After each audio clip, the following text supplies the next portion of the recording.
Good afternoon, everybody, and welcome to today's online Caabu briefing, this time on the challenges and successes of Arab women reporting from the Arab world. We are immensely privileged and grateful to be able to host this event and bring to you three phenomenal Arab female reporters in Zahra Hankir, Jane Arraf, and Eman Helal.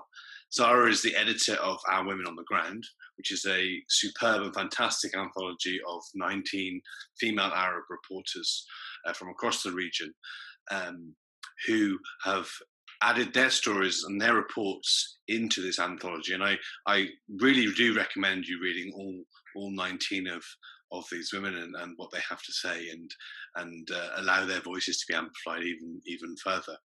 And we're also joined by Jane Arraf and Eman Helal, two of the contributors to the book. This is a fantastic opportunity, I think, to hear from these women in a world where, for much of the conversation, is dominated by men, and in particular white men. And I acknowledge the fact that I am here chairing this event as a white man, but I will do my best to keep quiet in many cases, and also to allow the voices of the women in this anthology to be heard far more than my own. Thank you again for joining us, and this is this is one of many events that we've been hosting at Caabu, and how we've been adapting to the situation with coronavirus, and obviously we do hope that you're all keeping safe and keeping well. And I think through these online events, it's an opportunity for us to come together, and it's an opportunity for you to hear from a whole variety of speakers, and we're always very, very welcome for ideas, and we're very welcome of how we can do things differently, and so please do send in any contributions like that.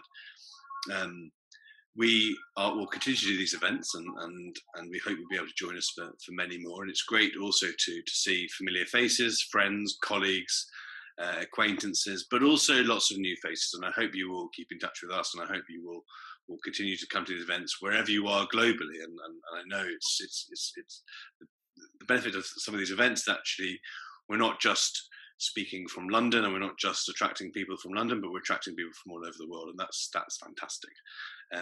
But anyway, back to this event, and I really hope you will enjoy this, and I really hope you will listen to what Zahra, Jane, and Eman have to say, and I hope you get something from this. So over to you, Zahra. And more about the event too. Thank you very much. Thank you, Joe. Your apology for being a white man is accepted. Thank you, Caabu, for having us. It's a real honor to be a part of your briefings, which have been fantastic. I edited this book, so I thought I could kind of give a bit of an overview of the book and a little bit of my own experience before handing the mic over to Jane and Eman, because really the book is about them, not about me at all. So I would say that I conceived of this idea many years ago as a woman, Arab journalist myself. I'd always been quite sort of switched on to this idea that women, and particularly local women, bring a different level of insight and nuance to the stories that they report and they write and they cover. For several reasons, I think. A lot of it is to do with knowing the language, knowing the nuances of the various countries that they work in, knowing the issues that matter deeply to the societies that they're reporting on. And often that means with the combination of those factors, especially in conflict zones or countries in which there's societal upheaval, means that they're telling stories that are somewhat different to the stories that might be told by a Western correspondents or by foreign correspondents. And my goal as an editor of this book was to advocate for an inclusive narrative, in the sense that we should always be looking at the bylines of the stories that we're reading and paying attention to the types of stories that we're reading out of various countries and parts of the world. And I feel that specifically with Arab women and local Arab women journalists, there's so much reason to celebrate their work as well, given that they face such tremendous challenges on the ground. which Eman actually writes a lot about in her chapter, so perhaps she can elaborate too. But basically, a lot of the issues they face might have to do with movement, they might have to do with societal constraints, whether that's at home or in the workplace. It might have to do with access or threats to their life or harassment. And given the fact that they face those challenges, the coverage that they put out and the reporting that they do is tremendous, because they're oftentimes risking their lives to bring us that nuance. Of course, it varies from person to person. The 19 women in the book are from all over the Arab world. They are also of dual nationality and origin. Jane taps into that in her essay. I myself am Lebanese British. I was born in the UK during the Lebanese Civil War. But I was always pretty obsessed with the coverage of the Arab world, given that when I was growing up in the UK, my parents were just constantly watching the BBC because they were following what was happening during the civil war in Lebanon through the BBC, and Western foreign correspondents were kind of like our portal or our gateway into our homeland and what was unraveling in our homeland. So I always felt that journalists were just, they were heroes, essentially. They were telling us what was happening in our homeland, and oftentimes risking their lives to do so. But I was also aware that there were filters, because all of this news was coming from Western media and Western correspondents. And then I think as I sort of grew older, decided that I wanted to become a journalist. There was never a doubt in my mind. I was also very much drawn to women's stories. And after returning to Lebanon, I was quite young when we returned. I became a journalist. I worked for a local media organization in Lebanon, and I focused on stories having to do with culture and specifically women. And one of the stories that I wrote at the time was about, it was quite a tricky and controversial and taboo subject. It was about hymenoplasty, which is the restoration of the hymen after sexual intercourse. Obviously a difficult subject, but at the time, as a reporter, as a young woman, I was aware that many women were getting this procedure done, and it was such a loaded subject, and I felt, okay, nobody's really reporting this. And it said a lot about society and about the challenges that women face. And I spoke to a lot of women, and it took me a long time to earn their trust. And then I wrote a story about it, and I'm quite proud of that story, even though I was quite young when I wrote it. I think I must have been about 20. I'm proud of it because I think, understood the power that I had power is a loaded word, but insight that I had as a local journalist, as someone who comes from a conservative family myself, who understands all of the societal implications of this sort of a story, who treats the story with sensitivity, and who treated the women with sensitivity and was able to earn their trust. And wrote quite I would say, in-depth story on the situation. And till this day, I still get emails from women who've read that story, which is pretty incredible. I mean, this was more than 10 years ago. And I think this is just one very, very small example, and it's not to do with conflict. A lot of the women in the book do conflict reporting, and Jane is one of them. But I think what it does is it highlights it underscores the importance of being a local, of understanding the language, of understanding the cultural and religious nuances, getting very intimate with the subject and telling that story with sensitivity. And I was able to do that in this case. And I think I continue to follow women journalists very, very closely, particularly Arab women journalists very closely. And during the Arab Spring, I think when there was a surge in interest across the Western world with what was unraveling on the ground in the Arab world, I started following local journalists even more closely, because I was always drawn to their coverage. Obviously, media across the Arab world is quite polarized, but I followed citizen journalists, I followed independent journalists, journalists like Jane, journalists like Eman. And at the same time, I was aware of the fact that Western journalists were really commanding the narrative in the international media space, which is of no surprise. But my feeling always was, these journalists return to their home countries when all is said and done. Well, it's never really said and done, when their stint is said and done, and they go on to write memoirs, and they go on to, become talking heads and talk about their experiences. And at some point, I just had this light bulb moment where I just thought, we don't see enough of this kind of an account or a narrative or a personal story behind the journalism, the day-to-day journalism from Arab women. And those stories are stories that I'm interested in and I'm drawn to. So in a way, it was a bit sort of selfish because I wanted that book to be out there. I wanted all the women in this book to write their own memoirs. And that's when I thought, okay, I'm just going to give this a shot. I mean, this is a way to amplify these voices, to hand the mic over to these women and for them to tell their stories about all of the challenges that they face, whether that, you know, it might have to do with conflict, it might have to do with your family, it might have to do with your personal life as a mother, as a partner, it might have to do with having, you know, a tension with your dual identity like I do, and I know Jane does as well, she writes about it. So there's so many different subject matters, but I think what this book does is it really underscores the importance of having local voices or diverse newsrooms in the broader narrative, and the importance of really celebrating the work that these women do and sort of shedding light on it and amplifying it as much as possible.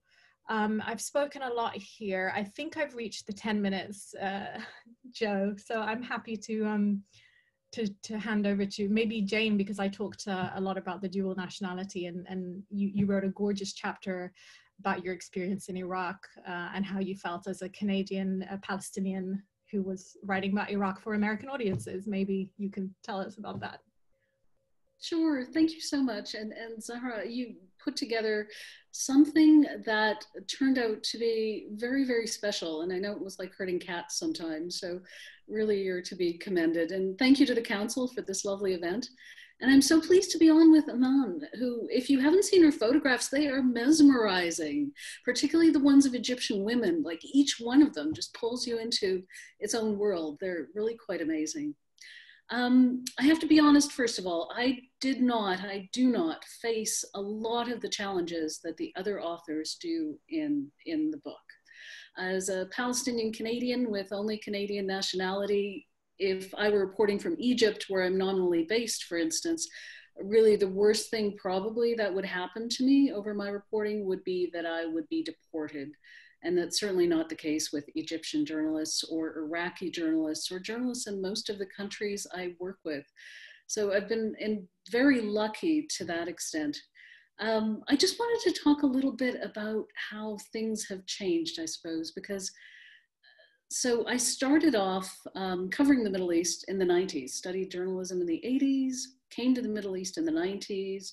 My formative years really as a journalist probably were forged in conflict after 2003. But before that, I covered Saddam Hussein's Iraq. I was the only Western journalist based in Baghdad for several years for CNN, because CNN was the only American company that took up Saddam Hussein on his offer for companies to come and open offices there. So I did. It was the worst thing about that, the most difficult thing about that wasn't working in Saddam Hussein's Iraq and all the journalistic challenges. Really, it was that you couldn't, as a foreigner, and I was a foreigner, even though I'm Arab, you couldn't get to know Iraqis. So it wasn't really until after the war that I was able to do that. You couldn't get to know Iraqis before because it would put them in danger. They would be considered spies, they would be considered sympathizers. And then the war came, and I looked around at the press conferences that suddenly sprung up, and it was so wonderful seeing Iraqi journalists. Like, I cannot tell you how wonderful. But there were very few women. And then over the years, there started to be more women, which was amazing. But I've seen in Iraq particularly, because that's the country that I'm most familiar with reporting from, that as things get dangerous and they ebb and flow, the women retreat. And very often again, I'm one of either the only woman or one of 2 or 3 women in a room full of a couple of dozen journalists. And I think one of the things that you mentioned, Zahra, is really important, I think, to think about the person who's doing that story when you read the story.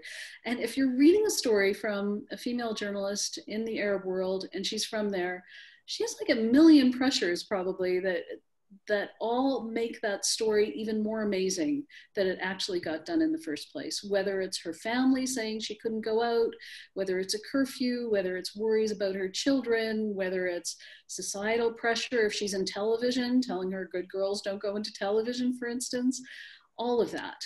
But having said that, it's really come a long way. I mean, I remember the times when a really good Arab journalist friend of mine would have to persuade Arab officials that she was actually the correspondent.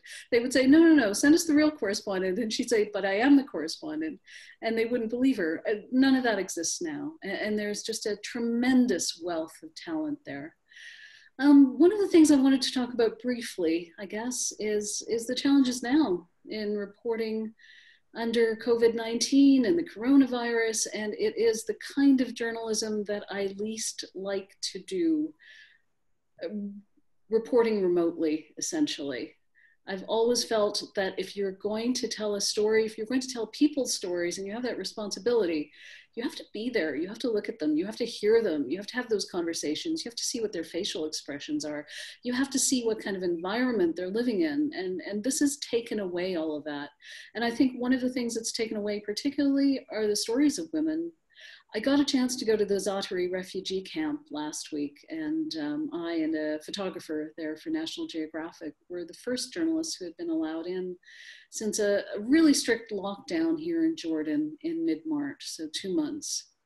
And I went around meeting people, meeting amazing young women. Some of them wanted to be football players, you know, professional soccer players. A lot of them were worried about writing their exams. And there are so many different stories in a place like that, in any place basically, that aren't getting told now, that aren't getting out because there aren't enough Arab female journalists and there aren't enough Western journalists going in. But it reminded me of how important it is that we be able somehow to get out there again. I mean, one of the worst things really is, you know, I'm kind of old school, and I think that journalism should comfort the afflicted and afflict the comfortable. And the cardinal rule is you do not do harm to the people you're interviewing, unless it's a senior politician or something who's signed up for it and has done things that need to be exposed. But generally, you don't harm people. And one of the worst things now is going into this refugee camp, for instance, and realizing that this camp that had been cut off and had no cases of coronavirus, they were afraid of us. We were all of a sudden, even though Arab, foreigners, again, going into that camp, possibly bringing in this horrible disease. And that's a really uncomfortable feeling. It's a totally new landscape, and it's one we have to learn how to navigate. It's, sorry.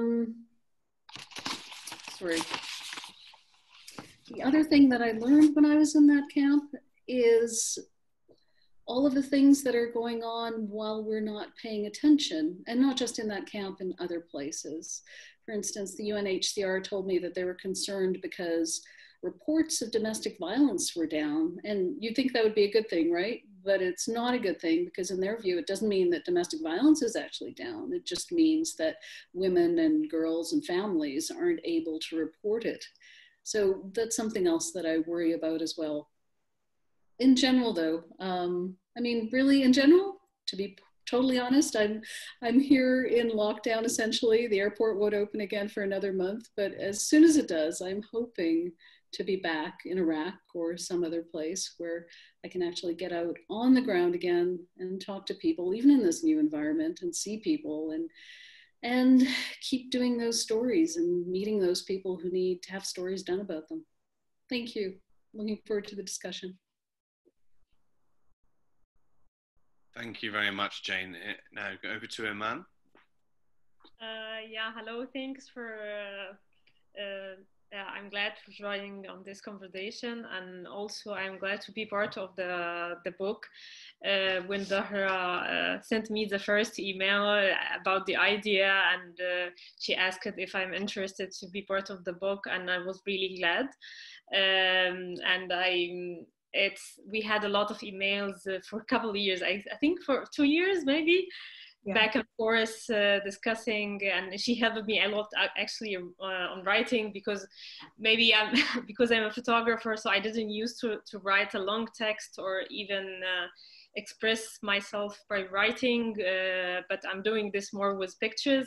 So this gave me the chance to sit down and think about what I have done in my career, and write some notes, and even helped me afterwards while working on a project alone without a journalist, how to write a long article or the story, especially with the latest project I done in US. So I work at outside Egypt also. I tried since 2007 to 2006 to travel outside Egypt, work from abroad, not only focus about Egypt. So I done a project about Muslims in US since Trump became the president.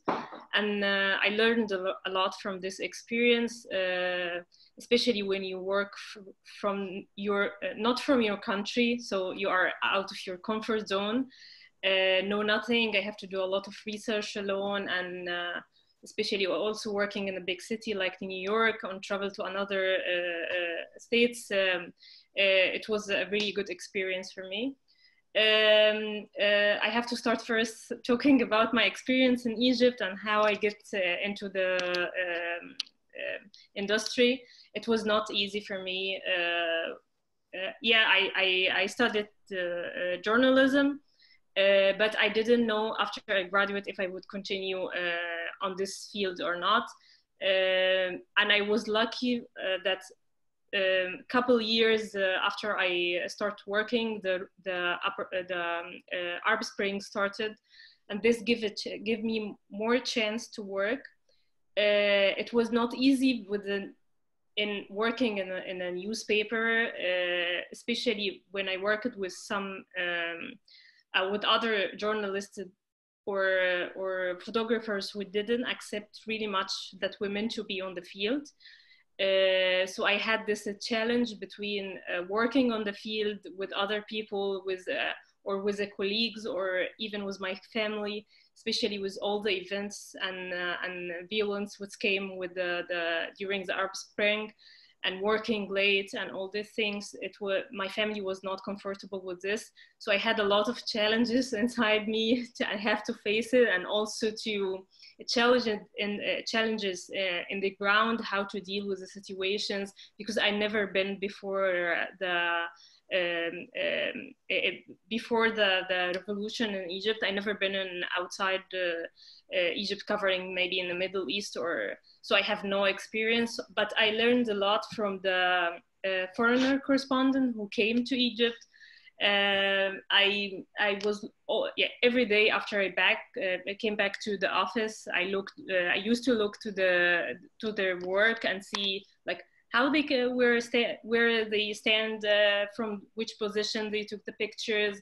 We even also, as an Egyptian journalist, we had no access to safety gears to wear it. So at the beginning, you would never see any journalist or photographer, like Egyptian photographer or journalist, wearing a helmet or safety gears. But by time we start to buy like basic stuff, because our newspaper didn't give us this equipment.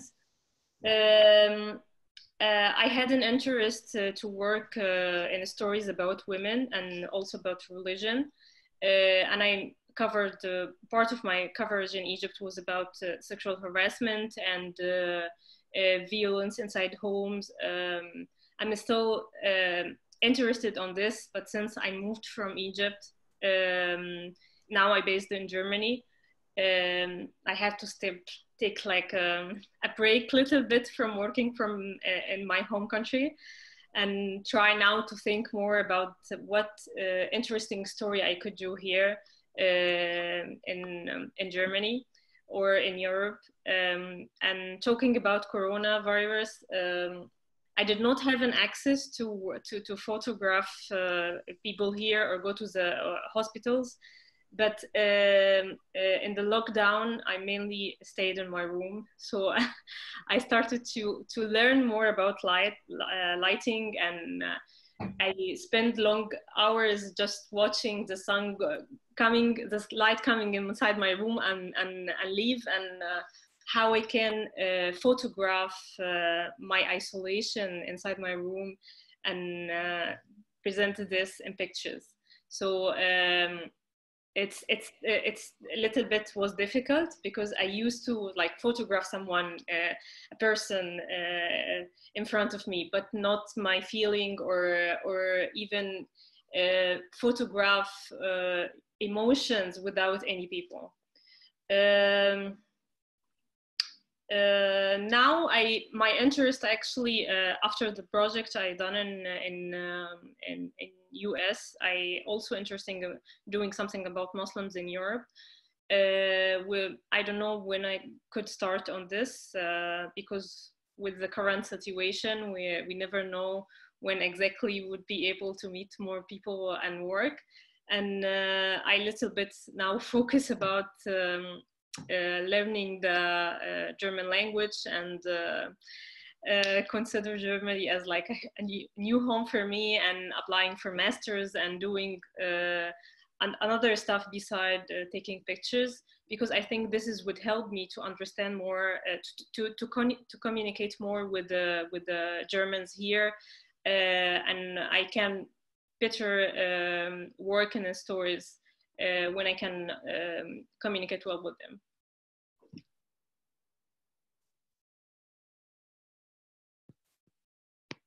Thank you very much, and thank you to all three of you for all of those all of your comments and insights. And just I suppose a question from me in terms of, you know, how perhaps more so in the case of Jane and Zahra, but how is your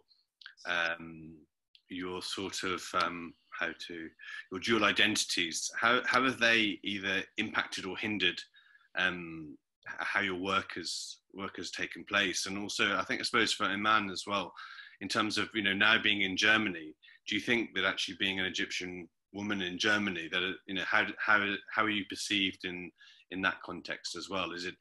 Are you finding there are different difficulties being an Egyptian woman in Germany compared to being an Egyptian woman back home, or are there things which are, I suppose, easier to get done? This is for me now. This question for me, right? You can answer that one first. Yeah, that's fine. Okay. Actually, when I was in working in my project in US, people really appreciated that. It's like when I said I'm Egyptian, it's like, oh, you are coming from really far away and want to work on this project. So they are more welcomed and accepted that I'm insisted that I want to work on this project. In Egypt, sometimes it's a privilege to be a woman. So because people don't feel, they trust women sometimes to get inside their homes more than men, because we are in a conservative society. So I think this actually helped me to work on this project about sexual harassment and give me an access more than other men.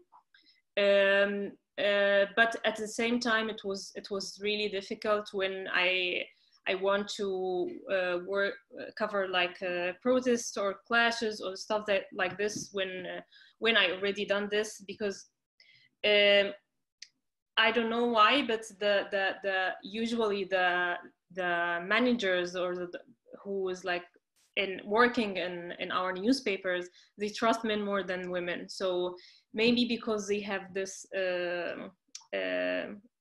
gardening view that if something happened to this woman, it would be my responsibility, or because they just trusted that men would do better than women. So I had to fight a lot to prove that I'm equal like them. I can go and cover the same event and take good pictures. I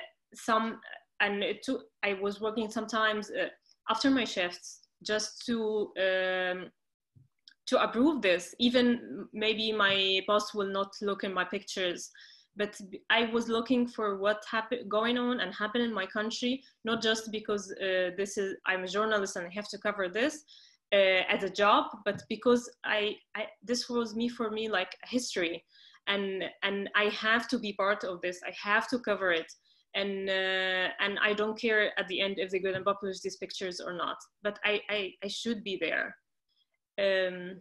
For now to be in Germany, I did not yet work in a project, so I don't know how this would be. But I think, there would not be difference between men and women here if I'm working in a project. So, yeah. But I would say I feel more comfortable, and I'm looking forward to in the future to see how it's going to work. Thank you very much for that. And I think over now to Jane and Zahra. Jane, please go first. Okay, just briefly, I suppose, about that kind of dual identity. In some ways, it allows you to do things.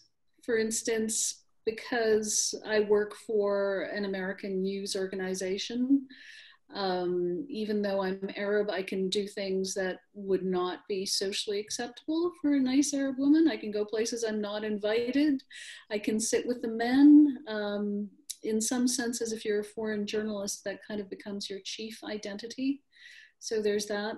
I think the most horrible part of it really is in a conflict, like all those years of war in Iraq, I think you can see more keenly the way that Iraqis or anyone who lives there are suffering, for instance. I don't necessarily think you have to be from there to see it. You just have to be kind of a reasonably good person. But for instance, I'm thinking of the dangerous years during the Civil War, and it would be the Iraqi journalists, most of them men, but the Iraqi journalists who would be sent out, the local journalists, the fixers, the drivers, sent out into danger. And we would be literally behind like steel gates in a hotel. And that is soul destroying. I think partly because you realize there's actually not that much difference between me and that driver who is going out into danger. It's probably easier to imagine myself in their place. So that's part of the difficulty of it, but also I think something that maybe helps the reporting. Yeah, I'd like to echo what Jane said there in terms, I mean, for me specifically, my dual identity has actually really guided and defined my career because as somebody who has, I like to call it the power of the Western passport, I have been given opportunities and privileges that I believe other people would not have if they were working within local contexts in particular parts of the Arab world. And I'm very, very aware of that privilege. And I try my very best to commit my storytelling and my editing to telling the stories of others from the Arab world.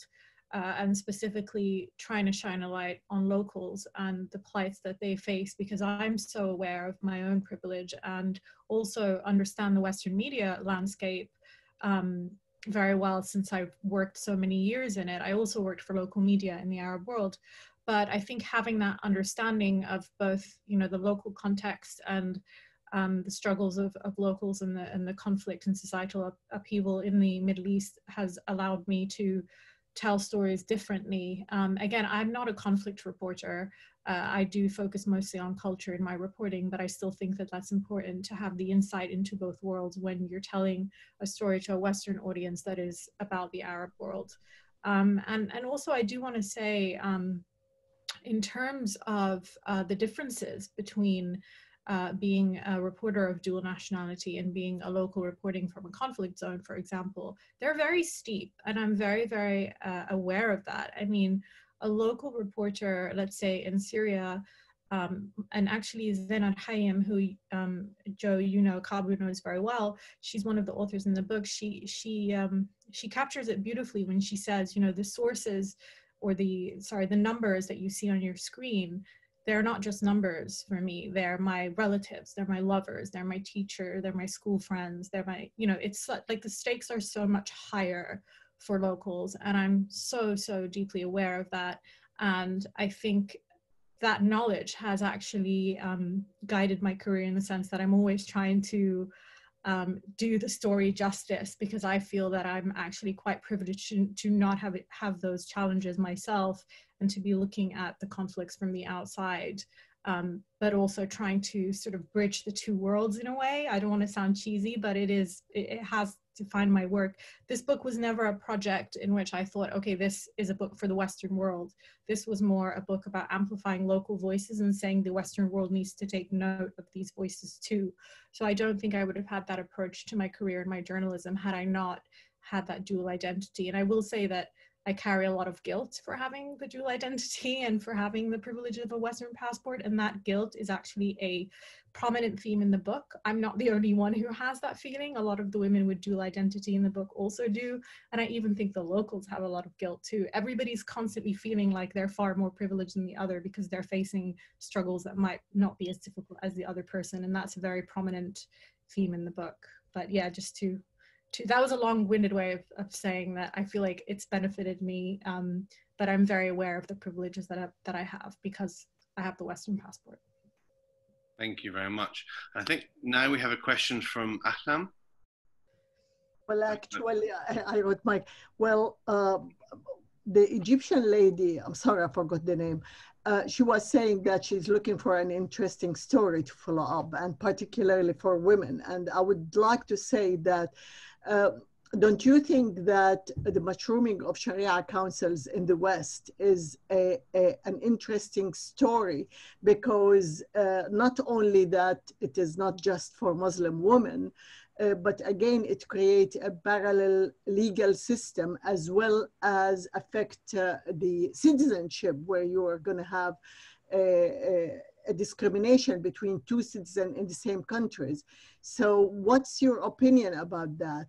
Yeah, it's Eman. Yeah, that question is for Eman in particular. I don't think I could answer this question because I just moved like 1 year ago to Europe. So I'm not still aware about everything is going on here. So I don't think I could be able to answer because I didn't read about everything about the issue to be able to discuss. Thank you. And then I think we had a question, I think for Jane from Summer. Summer, are you there? Oh, okay. Yeah, Jane, so your briefing was so good and the reporting, you know, you are so brave to be in Iraq before and after 2003. So what are the challenges you faced before 2003 and after, just like in short sentence or few words? I left Iraq in 1990 myself. Wow. And my brother was lost in Iraq at Iraq-Iran war, and at the beginning, and Saddam Hussein tried to visit us. And you know that, you know, better than anyone else, you know, when Saddam wants to come to visit you, they will come, his team and the people, they'll bring their drinks, the water, the juice, the coffee, everything. And my father was the only brave man. He said, sorry, I don't want you in my house. No one can do that. You know, at that time, no one can do that. So I want just to see your opinion.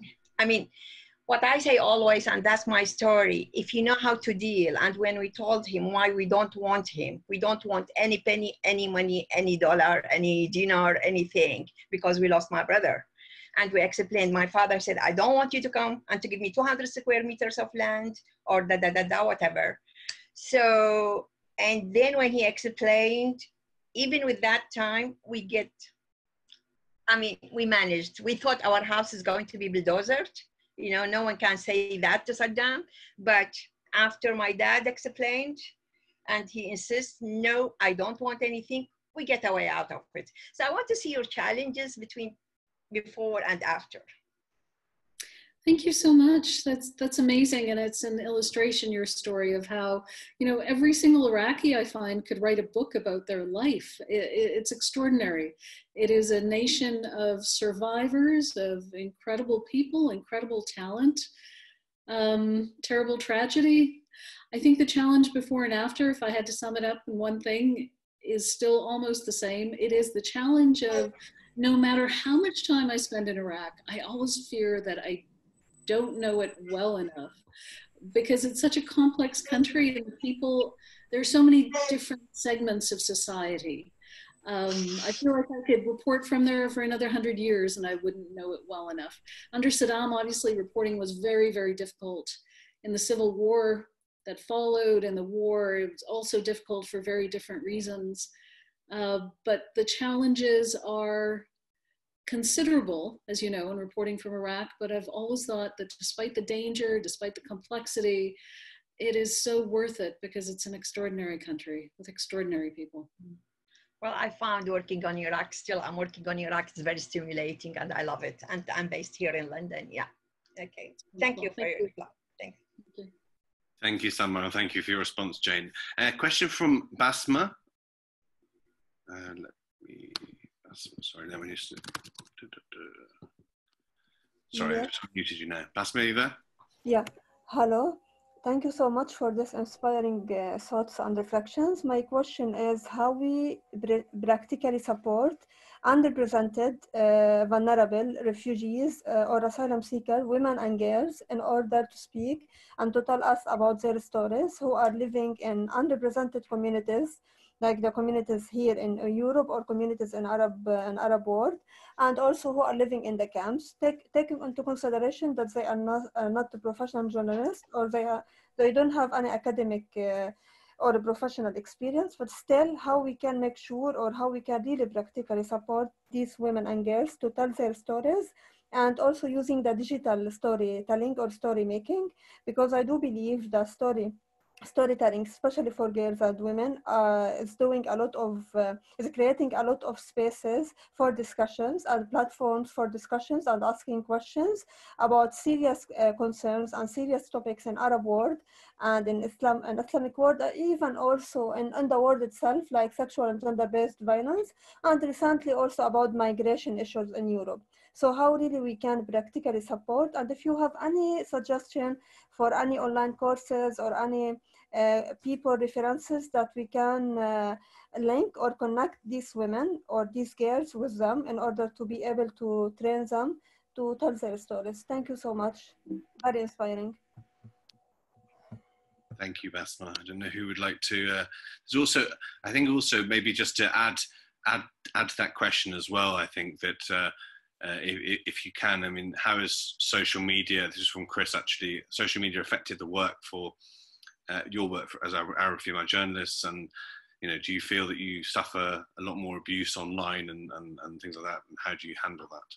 I can try to quickly just talk a little bit about social media, and this does feed into the question that was just asked as well, which is that I think social media and the rise of citizen journalism has actually helped many journalists and people on the ground when it comes to telling stories that otherwise would not be read or told.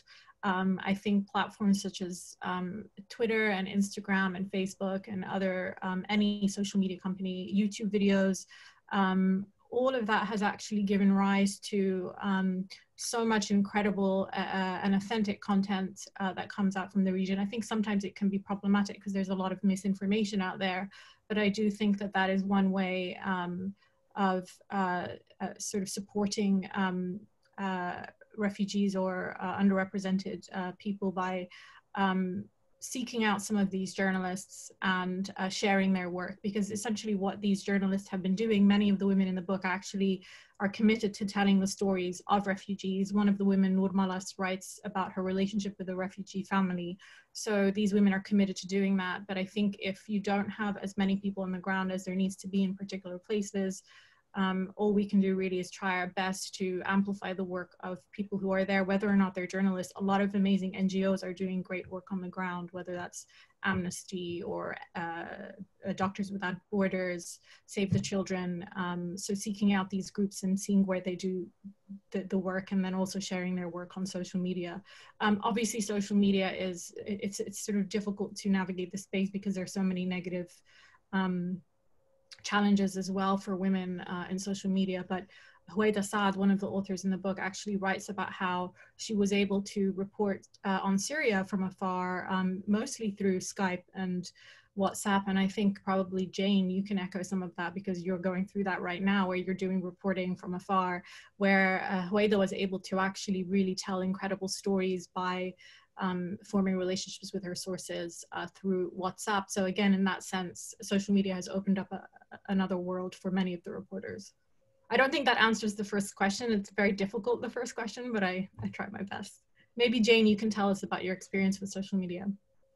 Yeah, no, I totally agree. It is a double-edged sword because it's very difficult for women, particularly when we're talking about women who are generally powerless and poor, which a lot of the women who need their voices to get out are. But at the same time, Facebook is an amazing thing. I mean, even for Western journalists, you can't really do anything without surveying Facebook. If I want to figure out what's happening with the protest movement, about young women in the protest movement in Iraq, I will look at Facebook first, and then I'll go there and try to find them and talk to them. There definitely, that was such a great question, because there definitely does need to be more to bring the voices of girls and women out. You know, more and more I am encountering refugee women and girls, or those who have been through just unspeakable things like the Yazidis in Iraq, who say to me, okay, thanks for coming, but what benefit is it to me that you're going to interview me? And then I have to explain, I don't know, there might not be a benefit. There will not be an immediate benefit, but it tells your story. But of course, the best thing is if they could tell their own story, and that's something that we need to strive for. There are some NGOs that help do that, but it is a very big and complicated question. It's certainly something we need to keep working on. It actually, Jane, brings to mind, I opened my chapter focusing on a Kurdish Syrian woman, Ruqayya Hassan, who, while in Raqqa, had absolutely no options. She was at home. ISIS was controlling Raqqa at the time. And she turned to social media and citizen journalism and really risked her life to do that, to tell the story of what was happening. There were no filters whatsoever. Some of it was quite poetic, actually. I use the word poetic because she was telling the story as if it was almost in novel-like form. And I think that sort of storytelling is incredible. And in some ways, you just cannot match it, even if you are a journalist. But there are people out there. I think we need to seek them out. And I think a lot of journalists are trying to amplify these voices too. So I appreciate the work that you do, Jane and Eman, in doing that and trying to do that. Eman, have you anything to add to that question yourself? For the social media, I would say it helped me to find some resources. In post when I was working in Egypt, my project about sexual harassment. So I found some victims who shared their stories on Facebook, and I followed them, contact them, and asked if they are, if they could accept me to photograph them or do an interview. Before going to US to work on the project, I was following many people, like public figures from the Muslim community there, and knew some all the time they were sharing news what's going on, and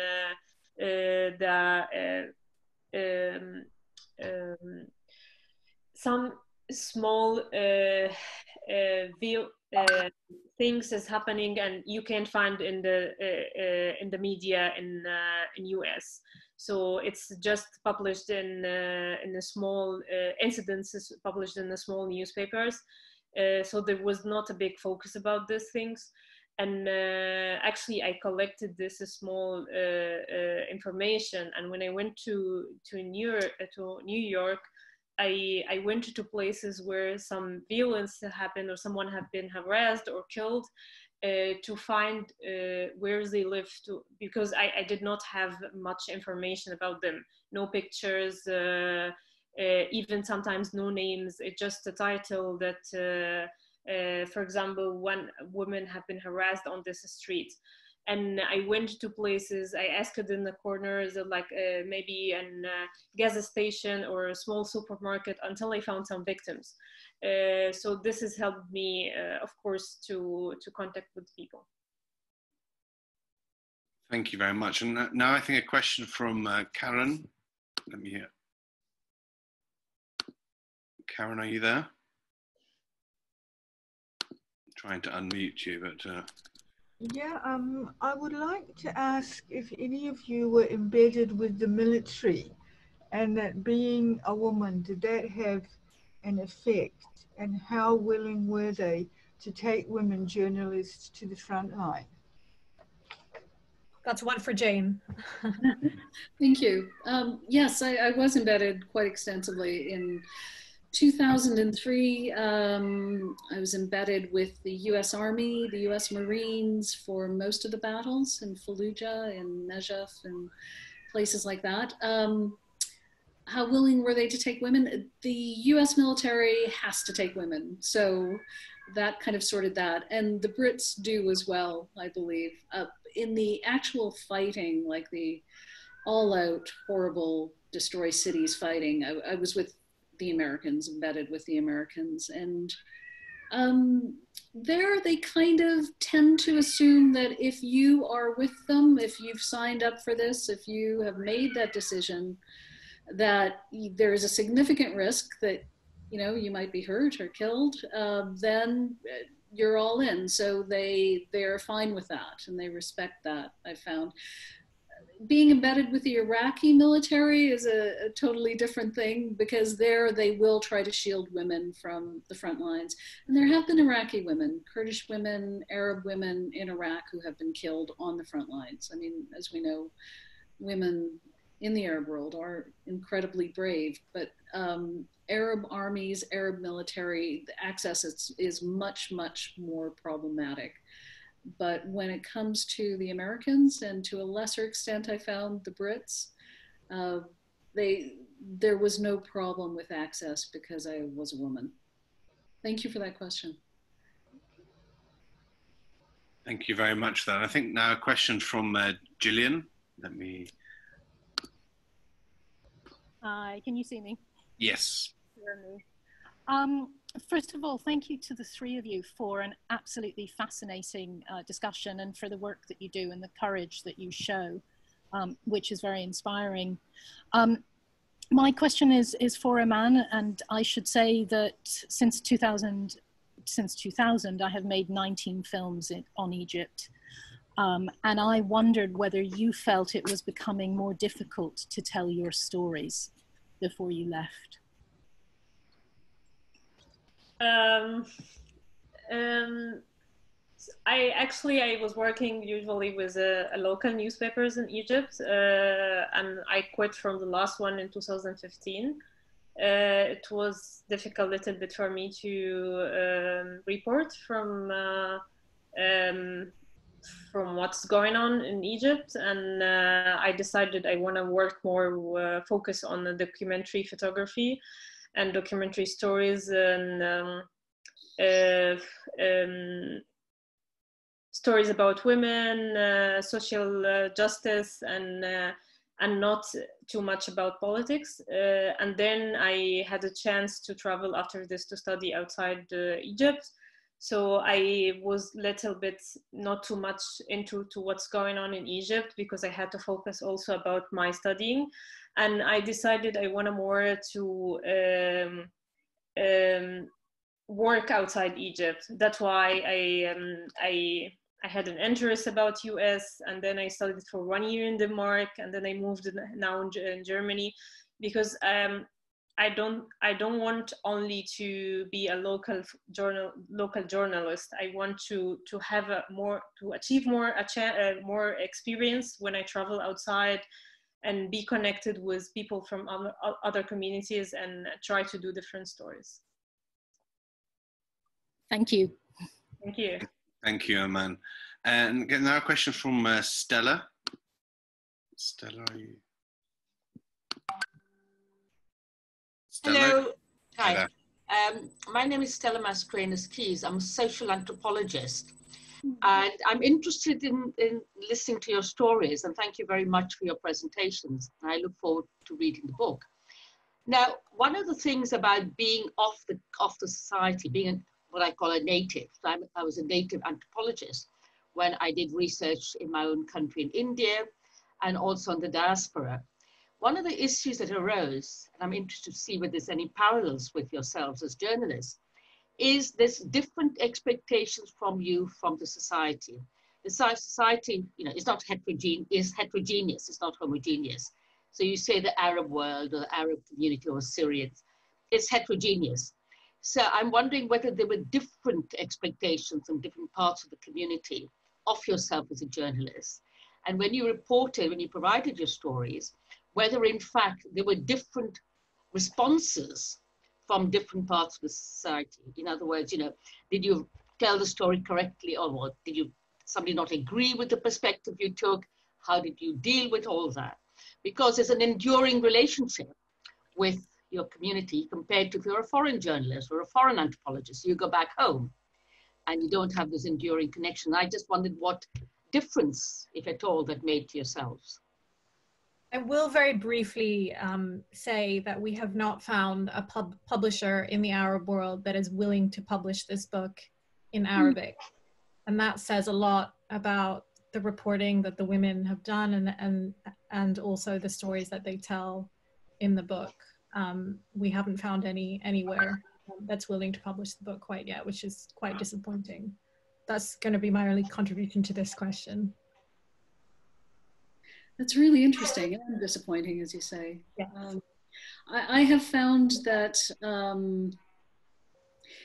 lot of people expect journalism to be a different kind of journalism, to be advocacy journalism or to express opinions.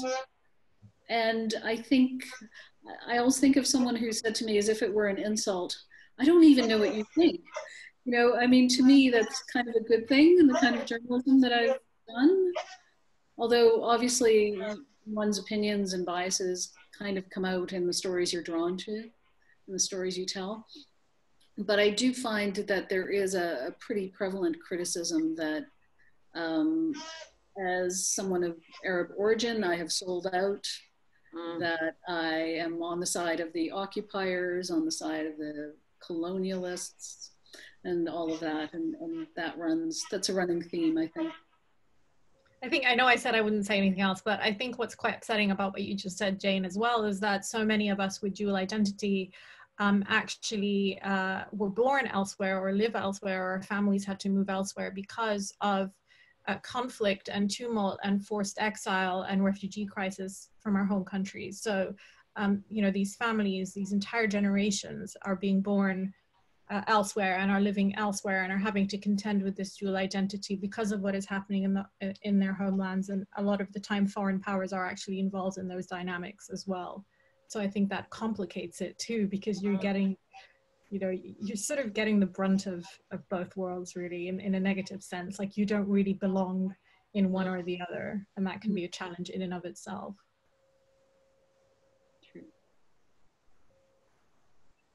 Thank you very much, both of you, for those responses. And then I think now we've just got a few more questions. Just we'll take these three final questions, if that's okay with everybody. And the first one being from Jador. Yes, sir. Hi there. Hi, how are you?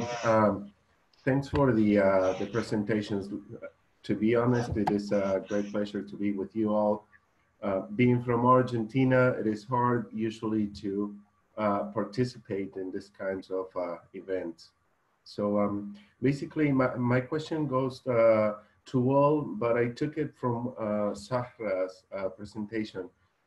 You were talking about developing an alternative narrative in the West. Now, usually what I see is that the West is limited to its northern half, and we usually tend to ignore the southern half.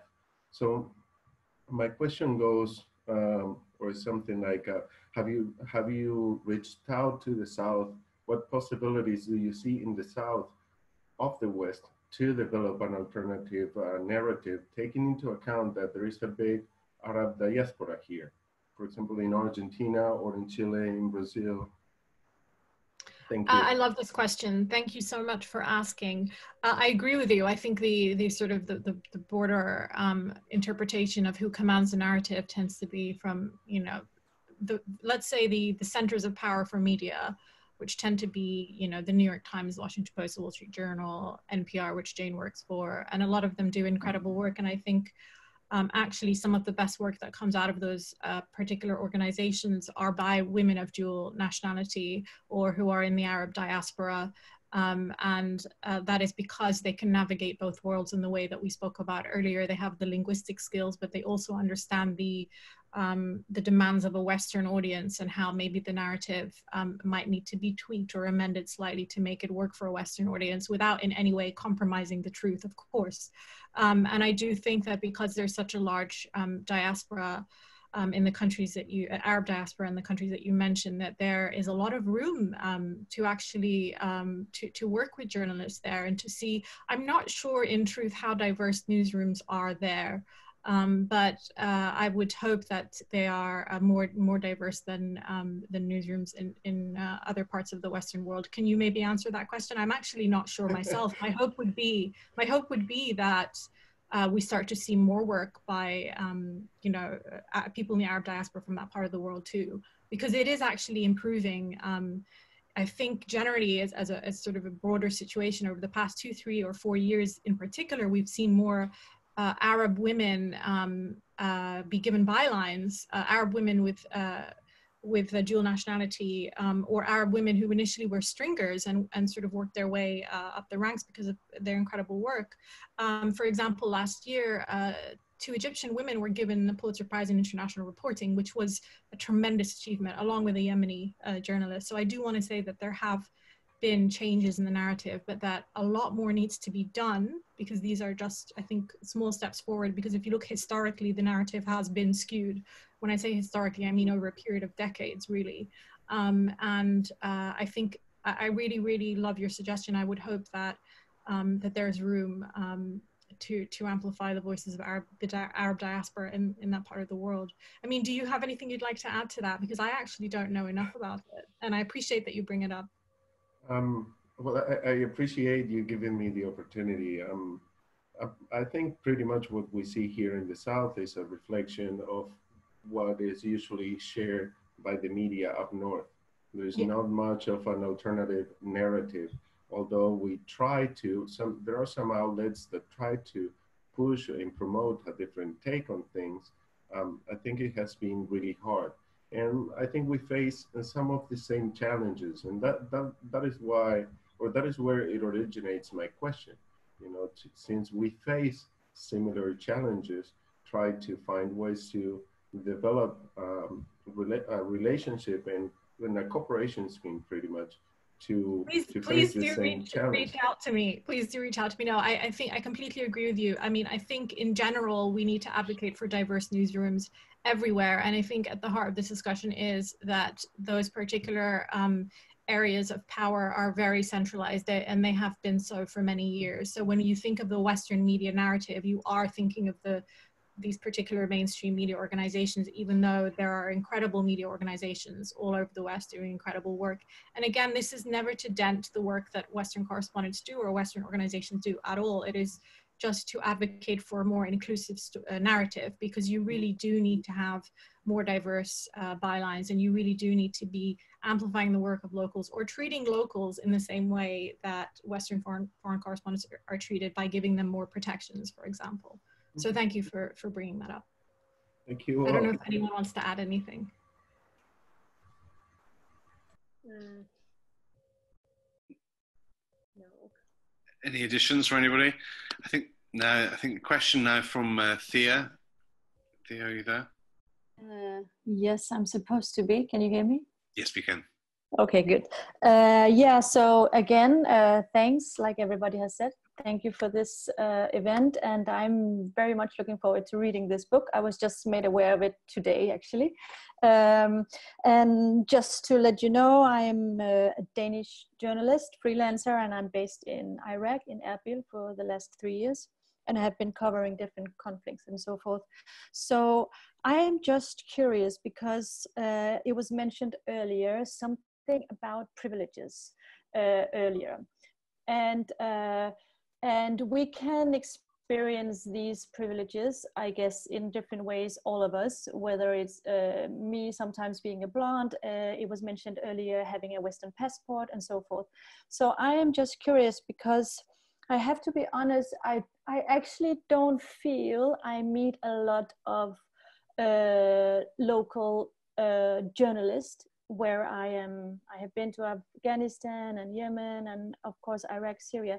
So it's not often I meet people like you in the field, but I'm just curious to know you as your gender and in this profession, in this culture and society. Where do you feel overall, looking back, your the biggest challenges have been for you?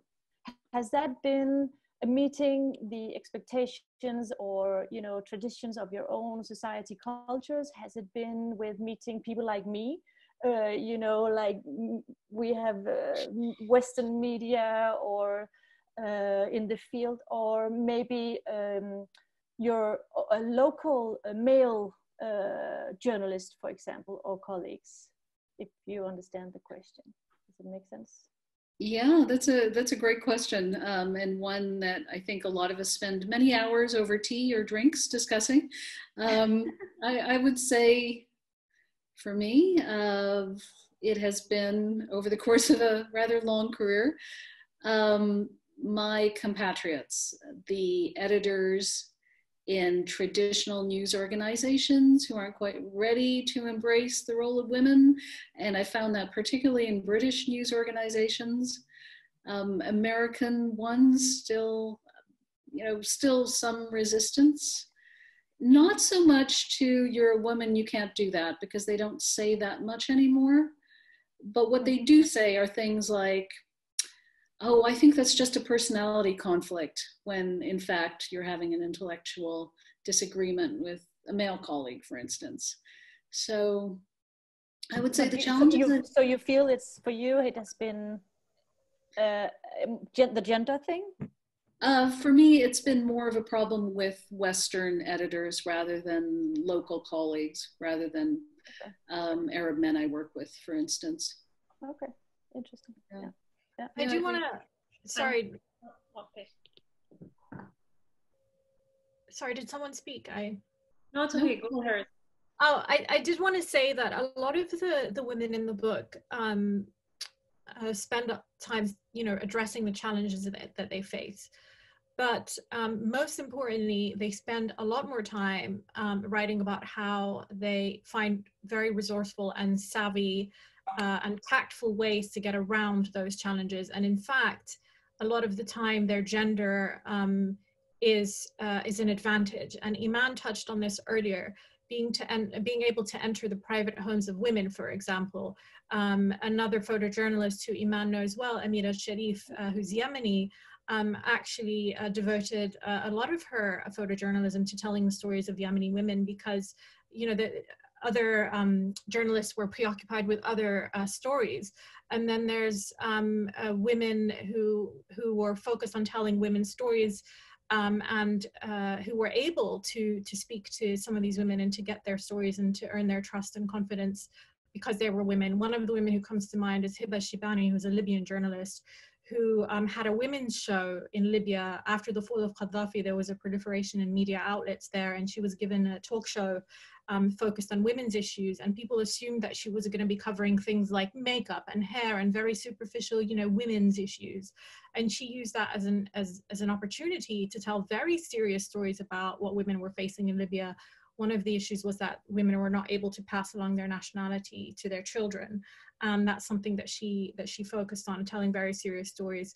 Another journalist, Shamail Al-Noor, is Sudanese, and she was not taken seriously because she was a woman. People thought, oh, well, she's not going to do serious journalism. Like, she, you know, we can give her access to this militia leader who happened to be the head of the Janjaweed, Musa Hilal, and she was granted access to him, and she wrote a bombshell story about his political ambitions. So I think there's a really, there's an awareness, quite a profound awareness, of the challenges the women face, but also how they're able to use gender to their advantage and to access spaces that are completely shut off to men, and in some cases to Western women as well.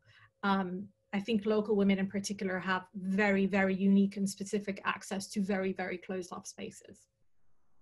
Can I just add?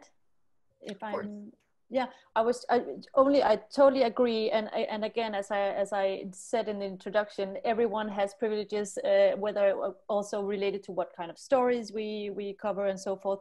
But it was also mentioned, I think from you, Jane, earlier, that for example, when you're embedded with the Iraqi forces, sometimes they won't let women maybe go to the front line, or I think that's somehow how you put it. So it's just like, it's very open, and we can probably discuss it for a very long time. But like in terms of authorities, you have never had these where you feel they are prioritizing maybe men, the male colleagues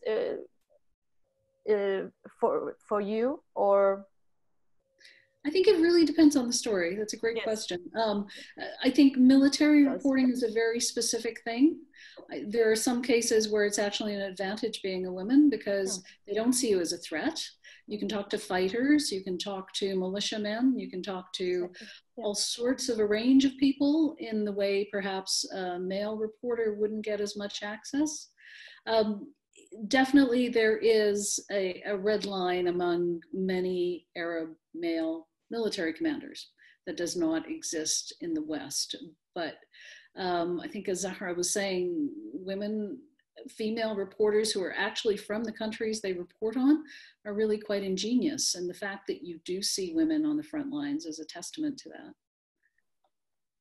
I would like to add about my experience working with Western media, because when I was working in a local newspaper, but also I don't work with international media, I had some chances to publish in big publications like New York Times and CNN, and also I published some work as a stringer with Associated Press in Cairo.